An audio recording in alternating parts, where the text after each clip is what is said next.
the box. Most people are struggling just to connect all the pieces in the puzzle. Welcome back to the box. Y'all know what it is. This is the recalibration phase, 30 ways in 30 days. Let's get right into it. These are 30 things that you can stop doing to yourself to put yourself in position to be successful. Stop rejecting new relationships because old ones didn't work. It's our lack of understanding on the purpose of these errors that puts us in a position where we're unsuccessful.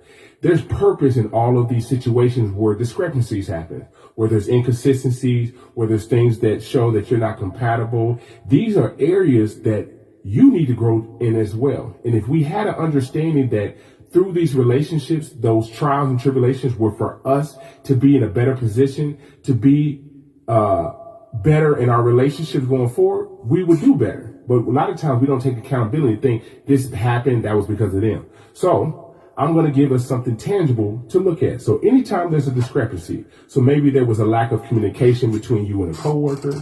Maybe you had infidelity situations in your relationships. Maybe you had some a condescending parent. Maybe you had an unforgiving friend.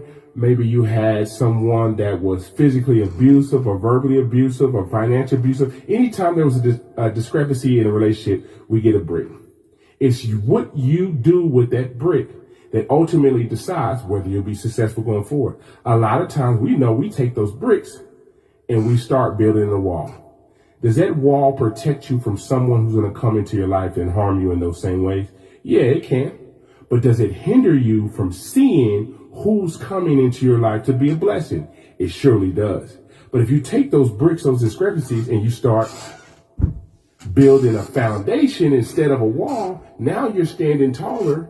Does that protect you from someone coming into your life? Yeah, because you get to see what they're doing. But does that hinder your vision? No, it doesn't. You actually see the people who are working hard to come into your life, who have their stuff in order to be a blessing. So you have to decide what you're going to do with those discrepancies in a relationship. Are you going to use those and take accountability and proceed forward? Or are you just going to point the finger and stand behind the wall? This is the box. Let's have a conversation. The box. The box. The box. The box.